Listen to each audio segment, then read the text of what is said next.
Could you not be yourself? For 5 minutes! Well, hey guys, welcome back to another video, and today we'll be discussing why Herta is the weakest force in Honkai Star Rail. And to be honest, I never really thought about that much who's the weakest force in Honkai Star Rail, because realistically, since everyone's so usable, it's kind of hard to find the weaker force stars. But when you think about it, there's only two that comes to mind, which will be Herta herself and Xingqiu. And the reason why I put Herta as the weakest force star and not Xingqiu, because even though her damage is dependent on RNG, if you can play without all that damage, it's actually insane. But with Herta, she had a lot of things, and we will be talking about it today. So as always, this video will be divided in parts, because that's like how I like to do my videos. And with all that said, we can begin. So why do I think Herta is the weakest force star? Well, there's a lot of things that make her the weakest in my opinion. And that is due to how she has the worst follow-up attacks in the game.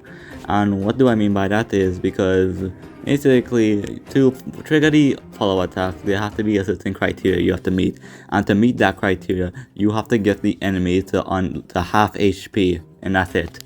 And then this effect can only be triggered once per wave. So there's a lot of problem with that. Because for one, this is like one of the worst ways to do a follow-up attack, because you have to think, Himeko can just do it when she builds up stacks when she do a weakness break. Genuine, like in order to act like his own character, and you can build it up to make more damage. Hell, even the follow-up attack Xingqiu does, even though you're not guaranteed to get it, you can still get it, and there's always a way you can get it. But for someone like Herta, it'll take a while to get it because you only get it once, but with the others, you get it all the time. Well, not all the time, but you get more frequently. But for Herta, as max, if you do a multi-wave thing, like let's say you're farming for Calyx, you get it one time when you kill the enemy, because if you one-shot the whole wave, you can trigger it, and then when you trigger them down to 50, under 50 HP. At max, it can be 2 times if it's 2 waves. 2 or 3 times if it's a boss with multiple HP bars, and it's just weird how Herta's follow-up attack works, because it just feels lackluster sometimes.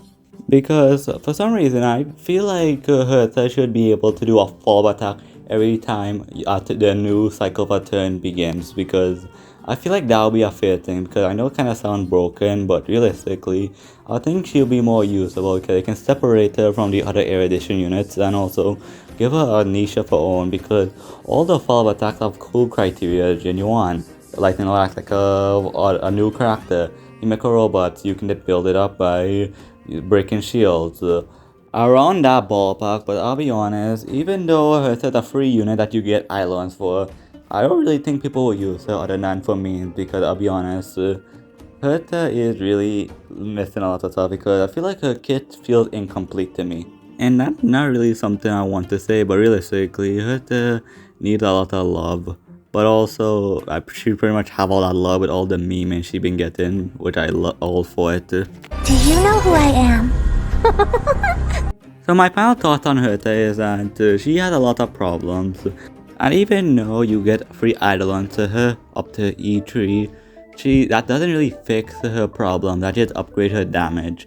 And I really feel like that doesn't really help her that much, because even though Herta is a free unit, I don't think people will be using her, because I don't know, just a follow-up attack is only really good for farming. So unless you have Himeko, you're really not going to be using Herta that much.